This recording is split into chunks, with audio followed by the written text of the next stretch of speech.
오늘 아침에 저희들이 에스겔서 7장, 8장, 9장 세 장의 말씀을 읽었는데요. 오늘 말씀을 우리가 읽을 때에 하나님의 심판에 대한 내용이 기록되어 있습니다. 마음이 무겁고 아픕니다. 그리고 마지막 때도 역시 하나님께서는 하나님의 때에 하나님께서 심판하심을 그러는 말씀을 통해서 느끼고 또 볼 수가 있습니다. 여러분, 지금 에스겔이 이스라엘 그 땅에서 지금 바벨론 포로로 가 있는 상태죠.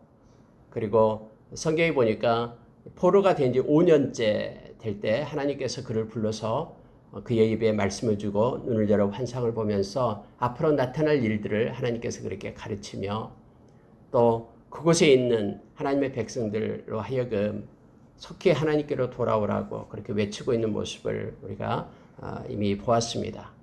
오늘 우리가 읽은 말씀 7장에서는 이제 예루살렘이 멸망당하게 될 것이다라는 것을 너무너무나 긴박한 가운데 하나님께서 말씀하고 있음을 보게 됩니다. 이미 정해졌다라고, 끝났다라고 하나님께서는 그렇게 외치고 있습니다. 그러니까 8장에 가면은 8장 1절에 여섯째 해 여섯째 달 초닷새에 이렇게 기록이 되죠. 처음에 하나님께서 에스겔을 불러서 말씀을 주실 때가 다섯째 해였습니다. 근데 이제 1년이 지나고 여섯째 해가 됩니다. 그러면은 이때 여섯째 해다라고 말할 때에는 이스라엘이 예루살렘이 멸망당하기 지금 5년 전이 되는 거예요.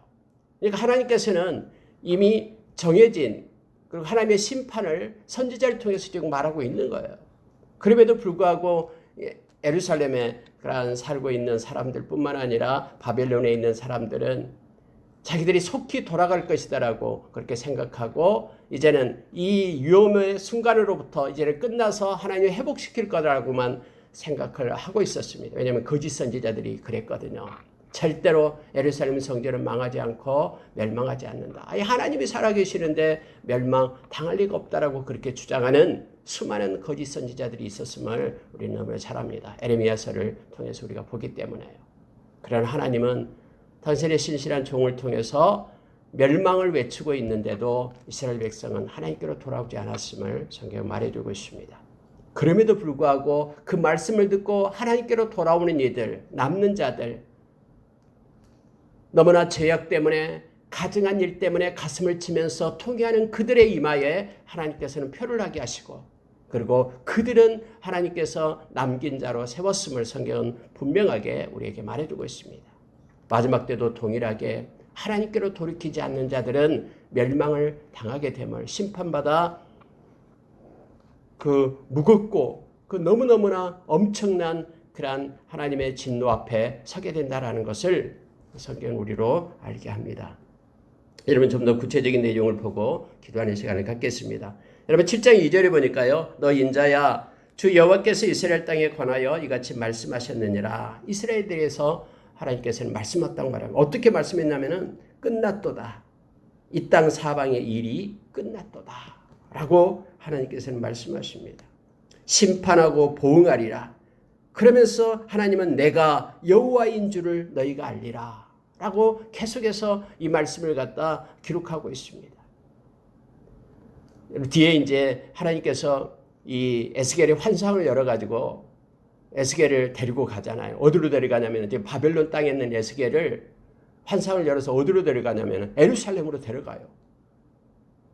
약 1000마일 정도 떨어진 그곳으로 하나님께서는 그렇게 데리고 가서 다 보게 합니다. 왜 끝났는지를. 지금 예루살렘에서 향하고 있는 것을 보라라는 거예요. 그러면서 8장에서 조목조목 하나님께서는 하나님이 공의로우신 하나님이심을 성경은 나타내면서 우리로 하여금 알게 합니다. 그리고 우리의 신앙을 점검하게끔 그렇게 하고 있음을 보게 됩니다. 5절에 보십시오. 주 여호와께서 이같이 이르시되 재앙이로다 비상한 재앙이로다 볼지어다 그것이 왔도다. 그런데 그것은 그냥 순식간에 이루어진 게 아니다라고 지금 말하고 있는 거예요. 6절에 끝이 왔도다 끝이 왔도다 끝이 너에게 왔도다 볼지어다 그것이 왔도다. 이것은 하나님께서 지금 외치고 있는 말씀인 거예요.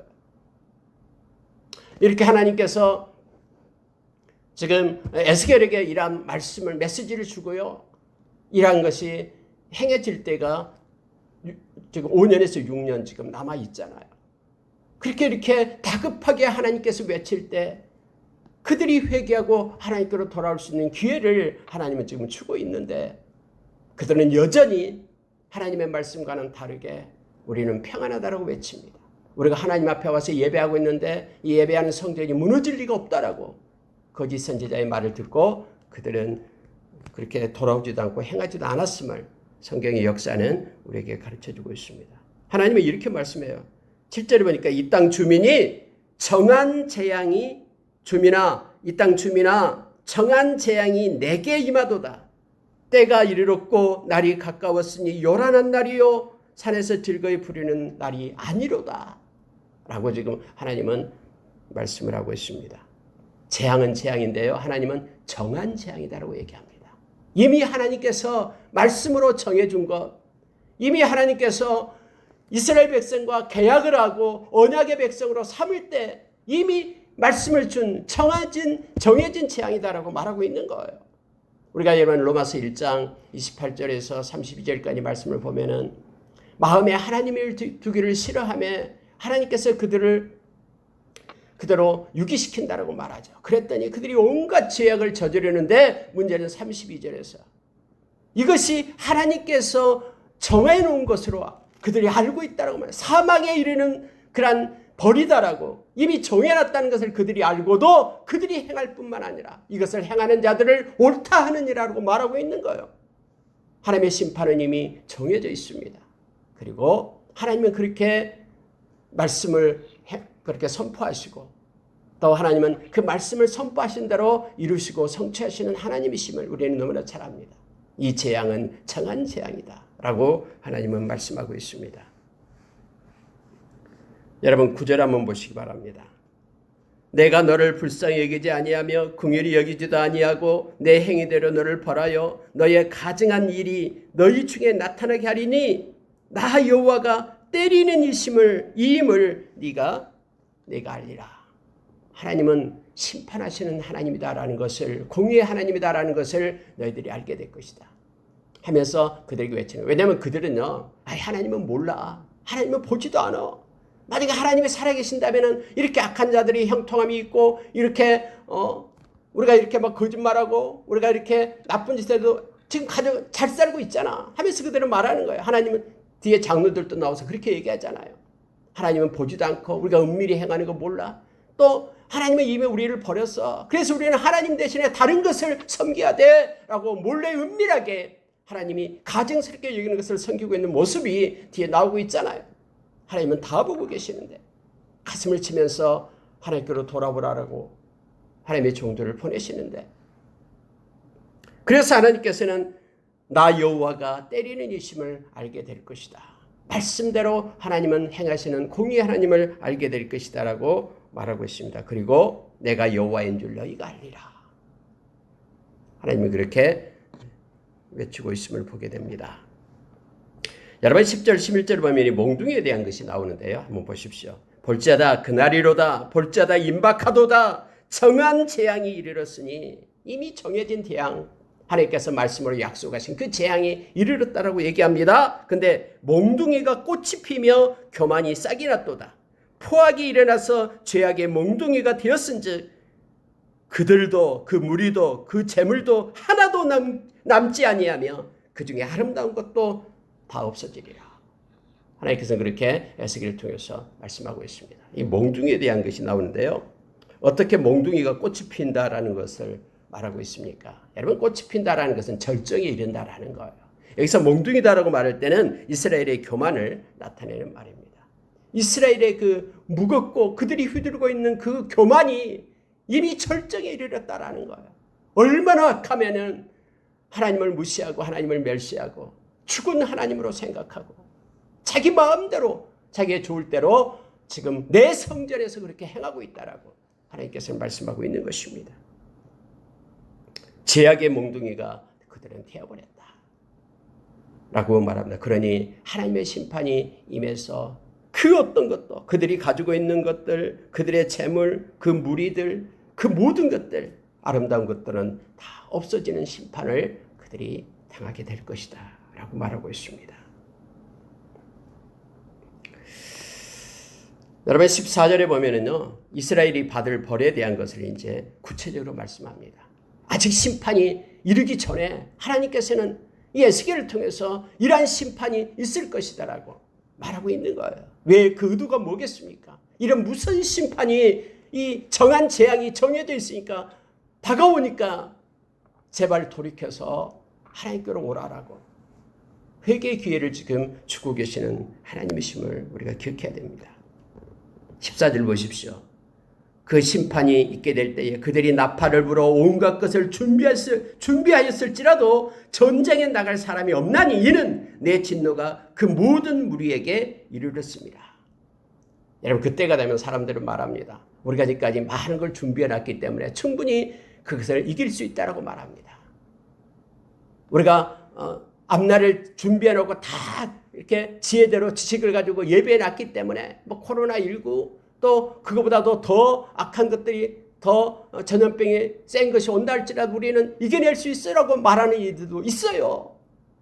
그러나 하나님은 이렇게 말합니다. 하나님이 정한 것은요 반드시 성취되되 아무리 인간이 머리를 쓰고 지혜를 짜서 그것을 준비해 둔다 할지라도 그것이 나타날 때 나갈 자가 없다라고 말합니다. 근데 성경은 왜냐하면 이는 라고 말합니다. 하나님은 그 이유를 말해요.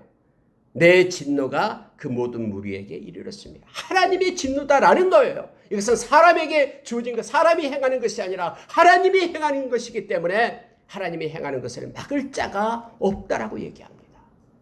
아무리 힘을 써서 온갖 것을 다 준비하였을지라도 하나님과의 전쟁에 나갈 자가 없다라고 성경은 기록하고 있는 것입니다. 그들에게 칼이 있고 그들에게 전염병이 있고 코로나와 같은 전염병이 있고 그들에게 기근이 있고 그들은 다 죽게 될 것이다. 여러분 16절 보시기 바랍니다.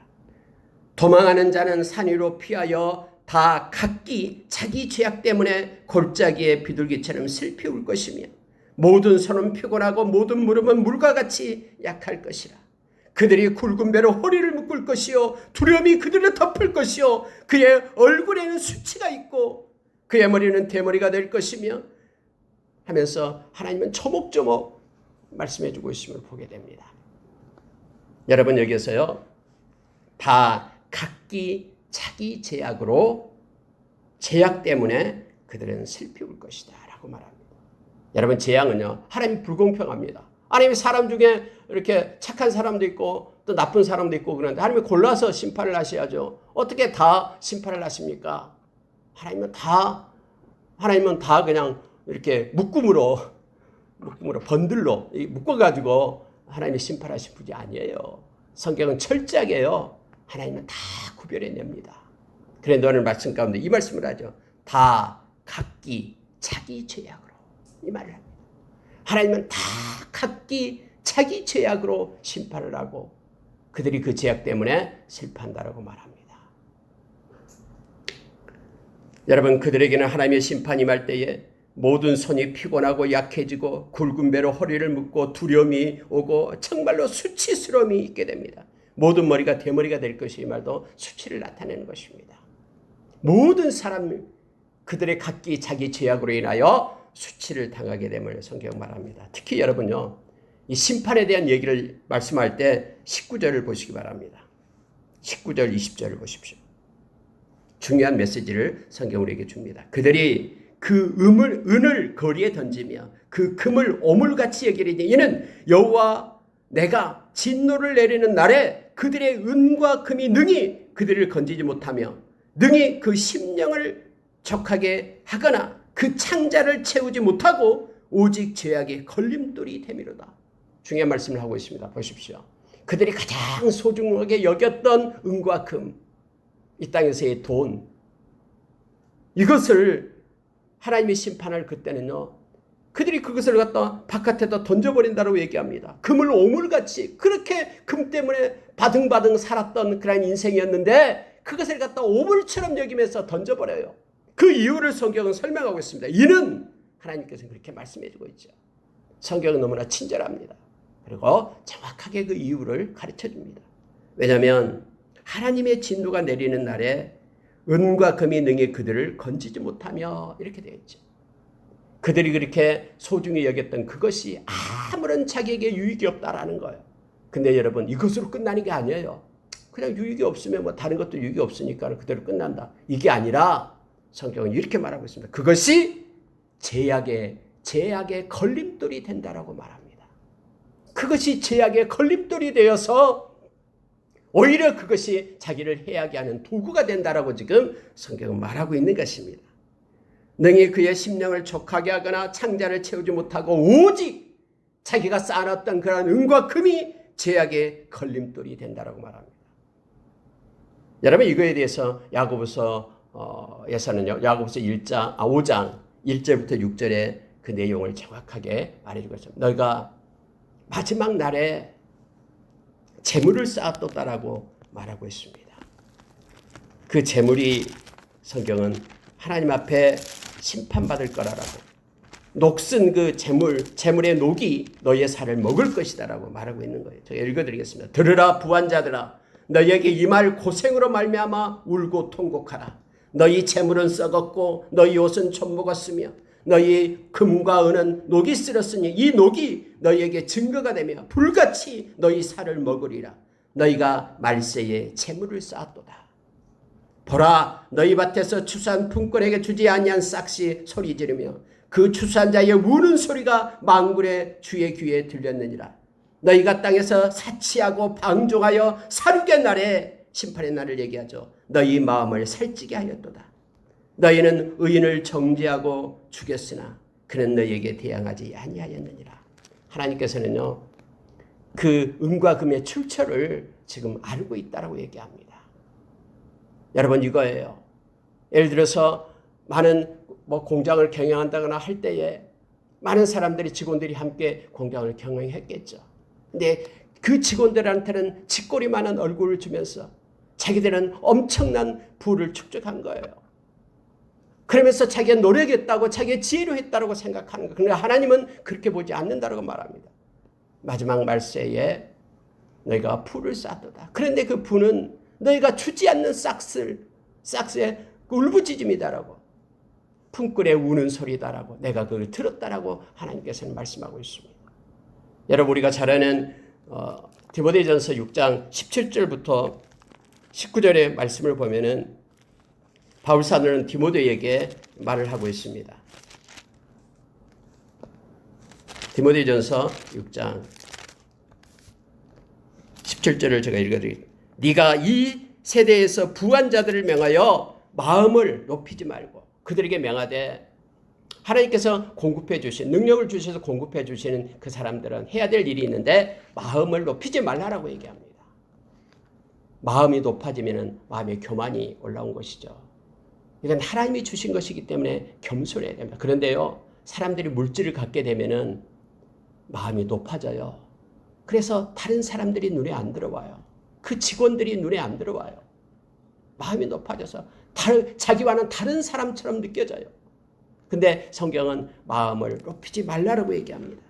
정함이 없는 재물에 소망을 두지 말고라고 말합니다. 그 재물은 하나님이 부어주시고 해 때는 높아졌다가 정해져 있지 않다라는 거예요. 하나님이 불어버리면 없어지는 거예요. 그러니 그것에 소망을 두게 하지 말라라고 얘기합니다. 오직 누구에게 소망을 둬야 되면 우리에게 모든 것을 후히 주사 누리게 하시는 하나님께 두며, 하나님이 이와 같은 것들을 우리에게 주실 때에 공급하시는 하나님께 마음을 두라라고 얘기합니다.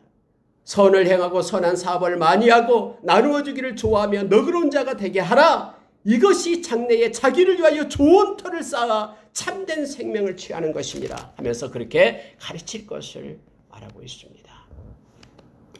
여러분, 그들이 지금 쌓았던 것에 대해서, 은과 금에 대해서 그들이 그것으로 인하여 죄악의 걸림돌이 될 것이다라고 말하고 있습니다. 그래서 앞으로는 많은 크리스천들이 하나님께서는 물질의 그런 부자가 되게 하실 겁니다. 거룩한 부자들을 하나님은 세우실 겁니다. 그들을 통해서 하나님은 영광 받으시는데요, 크고 놀라운 하나님의 사역에 그것들이 쓰임받게끔 하나님은 이루실 것입니다. 그래서 우리가 자녀들을 놓고 기도할 때도, 하나님, 우리 자녀들이 이 땅에서 거룩한 부자가 되게 해주십시오를 위해서 기도하십시오. 그리고 그것을 가지고 하나님의 영광을 위하여 그들이 사용할 수 있는 그러한 청지기의 마음을 그들에게 부어주십시오. 그들이 많은 선을 행하게 하여 주십시오. 말씀의 약속처럼 그들이 마음이 높아지지 않고 마음이 겸손한 가운데 하나님은 그것을 주신 하나님께 소망을 두는 자들로 세워지게 해주십시오. 많은 이들을 섬기고 베푸는 아름다운 자들로 세워지게 해달라고 우리가 늘 기도하며 나가길 원합니다. 여러분 20절 한번 보시기 바랍니다. 그들이 화려한 장식으로 말미암아 교만을 품었고, 이 동일한 말씀이에요. 시작의 말씀과. 화려한 장식, 이게 부가 쌓이기 시작하니까요. 은과 금이 많으니까는 사치스럽고 향락스러운 생활을 하는 거예요. 그러면서 그들이 마음 가운데 마음이 높아졌다라는 거예요. 교만을 마음에 품었다라고 말합니다. 그리고요, 그것으로 뭘로요? 은과 금으로 가증한 우상과 미운 물건을 만들었다라는 거예요. 이 우상을 만든 것도 돈이 있어야지 만들죠. 그런데 그 돈을 가지고 죄악의 걸림돌을 지금 하고 있는 거예요. 뭘 만들어야냐면 하나님이 그토록 싫어하고 가증스럽게 여기는 그러한 우상을 만들고 미운 물건을 만들었다라고 말합니다. 내가 그것을 그들에게 오물이 되게 하며, 그래서 하나님의 심판의 날에 그것을 그들에게 오물이 되게 한다. 그것이 뭐예요? 은과 금을 얘기하죠. 그들이 쌓았던 은과 금을 그들의 오물이 되게 하며, 그 은과 금 때문에 타국인의 손에 넘겨 노력하게 하며, 은과 금이 있기 때문에 다른 사람들이 와서 그것을 빼앗으려고 들어온다라는 거예요. 노력하게 하며 세상 악인에게 넘겨 그것을 탈취하여 더럽히게 하고, 그렇게 우상단지처럼 섬기고 하나님처럼 그렇게 막 섬겼던 은과 금을 하나님께서 이렇게 철저하게 하나님께서 행하시겠다, 심판하시겠다를 지금 말하고 있습니다. 또 내가 또 내 얼굴을 그들에게서 돌이키리니, 하나님께서 얼굴을 돌려버리겠다고 말합니다. 그들이 내 은밀한 초소를 더럽히고 포악한 자도 거기 들어와서 더럽히리라. 하나님의 은밀한 처소, 하나님의 성전도 이제는 더럽힘을 당하게 될 것이다 라고 하나님께서는 말씀하고 있습니다. 그들이 절대로 이 성전은 무너지지 않는다라고 말하는 그들, 하나님께서는 이렇게 심판하시겠다고 말씀합니다. 더 무서운 심판을 이제 말씀하신대요. 자, 24절 보시기 바랍니다. 내가 극히 악한 이방인을 데려와서, 누굽니까? 갈대아인이에요. 바벨론 사람들을 데려와서 그들이 그 집을 점령하게 하고 강한 자의 교만을 그치게 하리니 그들의 성소가 더럽힘을 당하리라. 패망이 이르리니 그들이 평강을 구하여도 없을 것이다. 환난에 환난이 더하고 소문에 소문이 더할 때에 그들이 선지자에게서 묵시를 구하나 헛될 것이며, 제사장에게서 율법이 없어질 것이고, 장로에게는 책략이 없어질 것이며, 왕은 애통하고 고관은 놀라운 옷을 입듯 하고 주민의 손은 떨리리라. 내가 그 행위대로 그들에게 갚고 그 죄악대로 그들을 심판하리니 내가 여호와인 줄을 그들이 알리라. 하나님께서는요, 이미 그렇게 예루살렘을 멸망시키기로 작정하셨다라는 것을 말씀 속에서 보게 됩니다. 근데 하나님은 소리 없이 이 일을 행하시는 것이 아니라 선지자를 통해서 이 일을 선포하게 합니다. 돌아보라고, 하나님 앞으로 오라고 말씀합니다. 여러분, 왜 그들이 26절에서 그때가 되면은요, 선지자에게 묵시를 구하나 헛될 것이고, 제사장에게는 율법이 없어질 것이고, 장로에게는 책략이 없어질 것이고, 왜 이 말씀을 씁니까?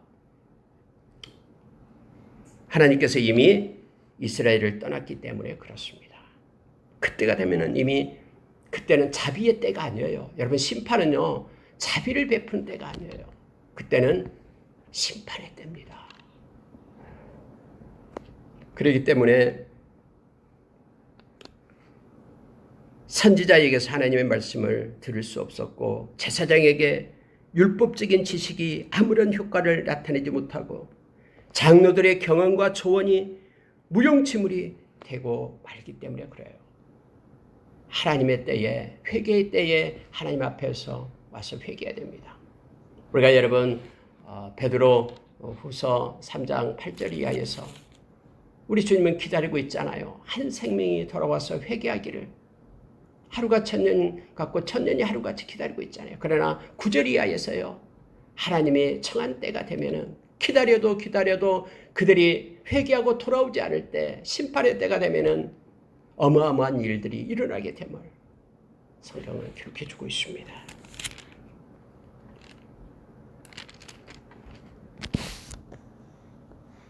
(27절에서) 여러분, 그들이 그 죄악대로 그들을 심판하리니 내가 여호와인 줄을 그들이 알리라.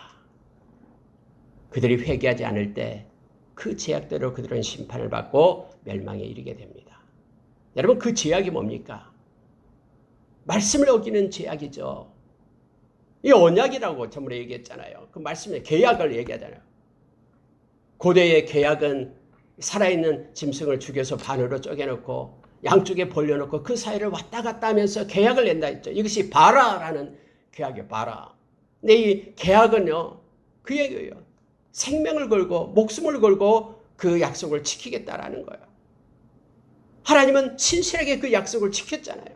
이스라엘과 계약을 할 때. 그러는 이스라엘은 계속해서 하나님을 배반하고 약속을 어기잖아요. 그들이 생명 걸고 하겠다라고 약속을 했으면서도 불구하고 하나님은 참고 기다리고 다시 돌아오라고 기다려도 그들은 오지 않죠.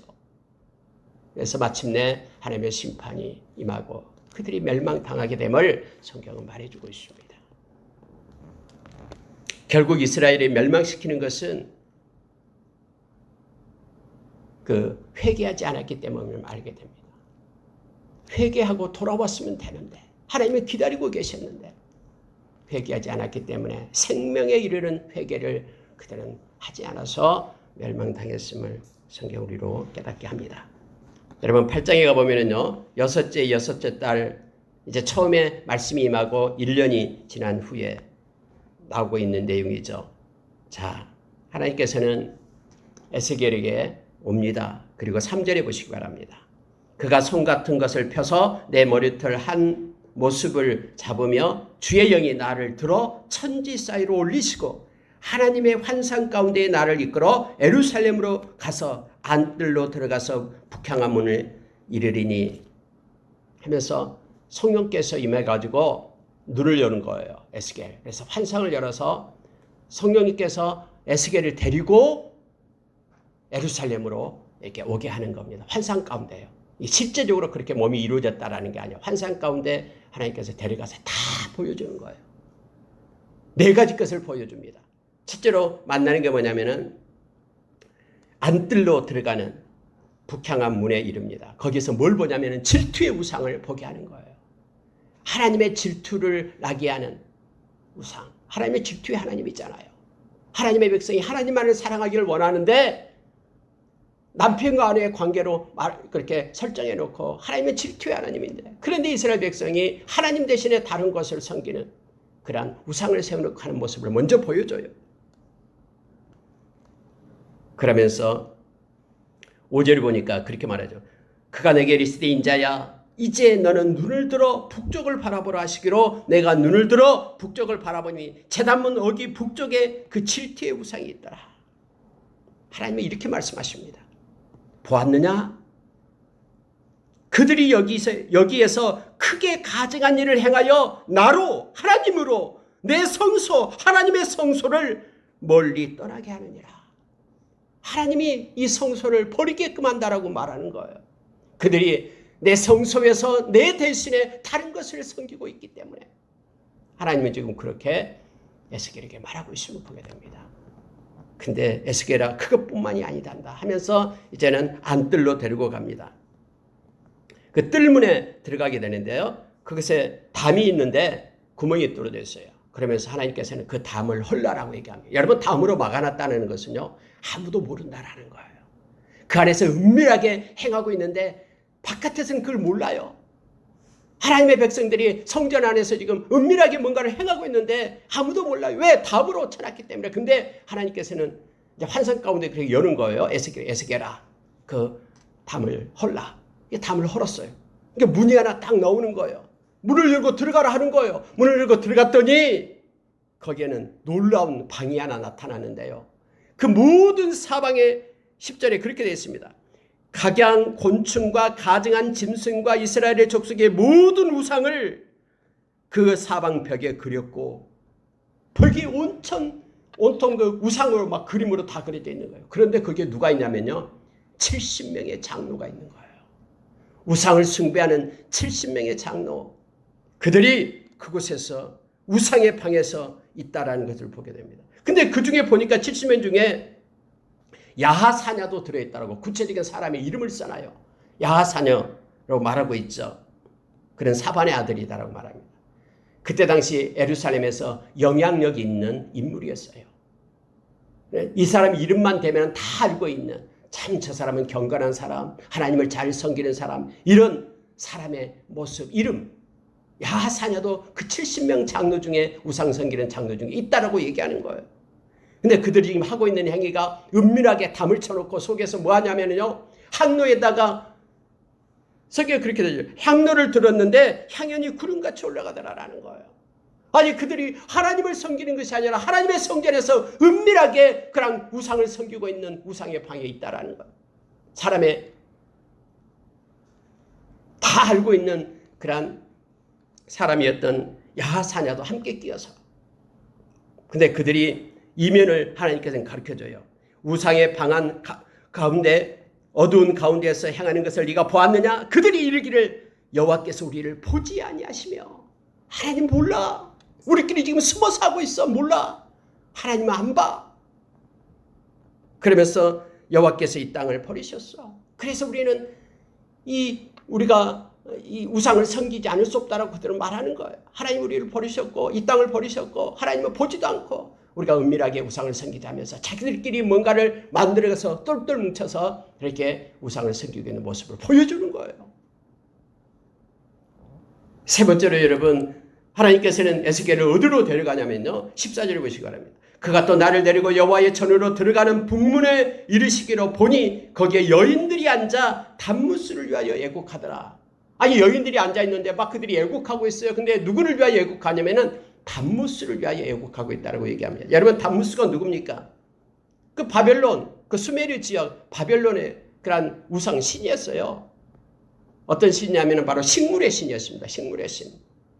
그런 풍속이 있었어요. 그때 당시에 이방인의 풍속. 그래가지고 여러분, 식물이 우리가 배 같은 게 가을이 되면 이제 시들잖아요. 그 가을에 식물이 이제 배 같은 게 시드니까, 그때 시드니까는 이 단무스 신이 죽은 줄 알고 의식이 그래요. 그때 막 우는 거예요. 통곡하는 거예요. 그러니까 봄이 되면 다시 뭐 새싹이 나고 그러잖아요. 그러면 또 기뻐서 막 하는 또 그런 절기를 즐겨요. 그런 우상, 그런 단무스를 누구가요? 이스라엘 백성이, 여인들이 어디에서? 성전에서, 성전 문에서 지금 그 일을 하고 있는 거예요. 다시 말하면 악한 이방인의 풍속을 가져와가지고, 그들의 전통을 가져와가지고, 하나님께서 금하는 것인데도 성전에서 지금 그 일을 행하고 있다라는 거예요. 하나님 말씀을 가지고 살아가야 될 그들이 하나님께서 정해진 규례를 버리고 이방의 그런 악한 풍속을 가지고 와가지고, 세상의 풍속을 가지고 하나님 앞에 서서 행하고 있는 모습을 지금 보여주고 있는 거예요. 요즘에도 여러분, 세상에 악한 풍속이 있죠. 하나님께서 말씀하지 않는 걸 가지고 그것을 갖다 말씀에 붙여가지고 행하는 이들이 있어요. 하나님의 심판을 받게 됨을 성경 분명하게 얘기합니다. 이것으로 끝나는 게 아니라 마지막에 또 데리고 어디로 가냐면 이제 성전 안뜰로 데리고 갑니다. 그래서 성전 안으로 데려가는 거예요. 성전하고 성전의 그 벽 사이에서 있는 사람들 25명을 보여줘요. 자, 16절이 그렇게 말하고 있잖아요. 보라, 여호와의 성전 곧 문 곧 현관과 제단 사이에서 약 25명이 여호와의 성전을 등지고 낯을 동쪽으로 향하여 동쪽 태양에게 예배하더라. 그들이 막 열심히 뭔가 예배를 하여 하나님께 예배한 줄 알았는데 하나님께 예배하는 것이 아니에요. 하나님을 등지고 어디를 향하여? 동쪽 태양을 향하여 태양신에게 지금 예배하고 있다라고 지금 말하고 있는 거예요. 하나님께서 이걸 보여주면서 그러니 내가 이 성전을 받겠느냐? 하나님께서는 말씀하고 있는 것입니다. 뒤에 보면은요, 9장 3절에 보면 이렇게 됩니다. 그룹이 머물러 있던 이스라엘 하나님의 영광이 성전 문 지망에 이르더니, 하나님의 영광이요 이제 지성소에서 나와가지고 성전 문 지방에 이르렀다라고 얘기합니다. 왜 이르렀습니까? 떠나려고요. 하나님의 그 성전을 버리고 이제는 떠난다라는 거예요.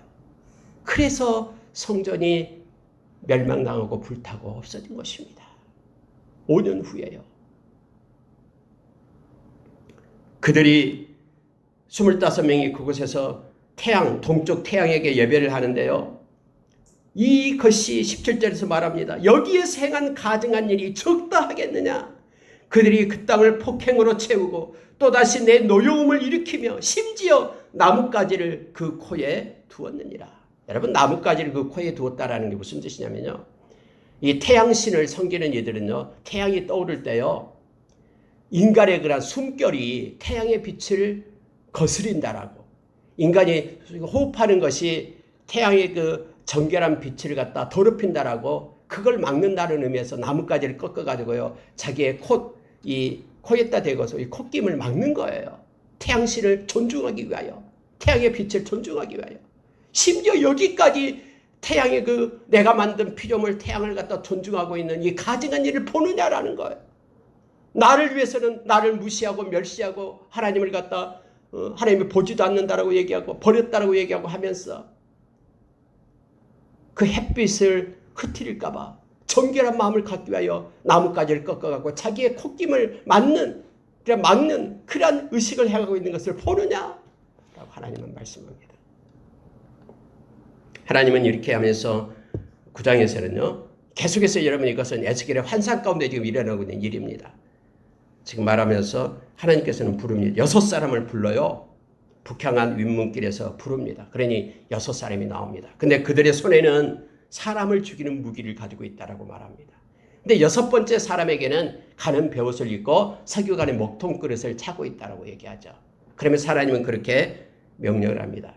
그들이 놋제단 곁에 섰는데 하나님의 영광이 이제 성전의 문지방에 이르렀다라고 표현하면서 하나님이 그 성전을 버리려고 말하면서, 자, 4절에 보시기 바랍니다. 여호와께서 이르시되 나는 예루살렘 성읍 중에 순행하여 그 가운데에서 행하는 모든 가증한 일로 말미암아 탄식하며 우는 자의 이마에 표를 그리라. 마지막 6번째 그런 먹통을 가지고 있는, 석유관의 먹통을 가지고 있는 사람한테 나는 이마에 표를 해라. 그런데 어떤 사람에게요? 이 죄악으로 인하여 가슴을 치면서 하나님 앞에 탄식하며 우는 자의 이마에 표를 해라. 여러분, 이게 무슨 뜻입니까? 죄악 때문에 하나님 앞에 가슴을 치면서 통회하는 자들을 얘기하고 있는 것이죠. 하나님 앞에 회개하는 자들을 지금 나타내고 있는 것입니다. 하나님은 다 멸망시키되 구별해서 하나님은 멸망시킴을 알게 됩니다. 소돔과 고모라 땅에서 놋을 구해내듯이 하나님은 구해내는 거예요. 탄식하면서 회개하는 그들의 이마에 하나님은 표를 해라라고 말하고 있습니다. 여러분, 시편 51편에 보면은 다윗이 그렇게 고백했죠. 마음에 하나님 앞에 탄식함으로, 하나님이 그 탄식의 마음을 달라라고 하나님 앞에 외치죠. 청한 마음을 달라라고. 하나님은 번제를 기뻐하는 것이 아니라 마음에 탄식하며 하나님께 회개하는 것을 하나님이 기뻐하신다라고 말하고 있음을 보게 됩니다. 이사야서 57장에서도 하나님과 함께 있는 자들이 있는데 그들은 겸손한 자와 통회하는 자는 하나님이 함께 한다고 말합니다. 겸손한 자의 영을 소생시키고 통회하는 자의 마음을 하나님을 함께함으로 마음을 소생시켜 준다라고 약속하고 있음을 보게 됩니다. 생명 얻는 회개, 그들을 하나님께서는 구해냅니다. 그리고 그 사람 뒤를 따라가면서 5명이 모든 사람들을 멸망시키는 모습을 에스겔의 눈을 통해서 보여주고, 환상을 통해서 에스겔이 보여주고 있는 거예요. 그 말씀을 우리로 잊게 하면서 우리가 회개 자리에 있어야 됨을 알게 됩니다. 요즘에 많은 곳에서 악한 그런 일들이 일어나는데 그때마다 하나님 그것 때문에 하나님의 마음을 생각하면서 가슴을 치며 우리가 통회 자리에 앉고 기도하는 자로 우리가 서기를 원합니다. 에스겔은 그렇게 말합니다. 여러분, 6절에 보니까요, 여기에는 예외가 없어요. 늙은 자, 젊은 자, 처녀, 어린이, 여자, 이마에 표 있는 자에게는 가까이 하지 말라. 그러나 표 없는 자에게는 심판이 있게 됨을 알게 합니다. 근데 성소에서부터 시작하라. 내 성소에서부터 시작하라. 하나님의 영광이 성소에서 떠나고, 그래서 성소에서 늙은 자들로부터 시작하라라고 말하고 있습니다. 또 그렇게 행해졌다라고 성경은 말합니다. 왜냐하면은 이 늙은 자라는 표현이 그거예요. 많은 지금까지 경험이 있고 또 하나님의 말씀으로 지금까지 훈련받은 그들부터 시작하라고 말합니다. 리더부터 시작할 것을 지금 말하고 있습니다. 그때 에스겔이 하나님 앞에 엎드립니다. 하나님, 정말로 이스라엘을, 예루살렘을 망하게 하렵니까? 이대로 끝나는 겁니까? 라고 하나님 앞에 엎드립니다. 이스라엘에 남는 자를 모두 멸하려 하십니까? 왜냐하면 지금 여러분 에스겔이 지금 포로로 가 있잖아요. 그리고 예루살렘에 지금 남아있는 자들이잖아요. 근데 그들 다 지금 없애려고 합니까? 하나님, 이게 어떻게 된 겁니까? 하면서 하나님 앞에 부르짖습니다. 하나님께서는 이미 불법이 가득 찼다. 이 땅에 피가 가득했다. 죄악이 심히 중했다. 그들은 여호와께서 이 땅을 버렸다라고 말한다. 그리고 하나님께서 보지 않는다라고 말하고 있다 하면서 하나님의 심판이 이제는 정해진 심판임을 성경은 말해주고 있습니다. 말씀을 마치겠습니다. 11절에 보고 마칠게요. 보라, 가는 베옷을 입고 허리에 먹그릇을 찬 사람이 복명하여 이르되 주께서 내게 명령하신 대로 내가 준행하였나이다 하더라. 먹그릇을 찬 자는 이마에 표를 한 그저 이미 그가 하나님이 명령하는 대로 다 제가 준행했습니다. 이제 끝이 났습니다. 한 명도 빠짐이 없이 통회하는 자, 회개하는 자의 이마에 제가 표를 했습니다. 라고 성경 11절에서 마쳐지게 그렇게 기록하고 마치게 됩니다. 자비와 긍휼은 일찍부터 오랫동안 하나님께서 베풀어 왔습니다. 근데 심판의 때는 자비의 때가 아니라 하나님의 벌하는 그런 심판의 때임을 우리는 기억해야 됩니다. 모든 자비와 긍휼을 멸시하고 끝까지 회개하지 않는 패역한 자들에게는 오직 심판이 있다라고 성경은 우리에게 가르칩니다. 오늘 하루도 하나님과 동행하며 은혜 가운데 있기를 원합니다. 하나님 앞에 회개 자리에 앉는 저희들의 모습이 있기를 원합니다. 기도하겠습니다.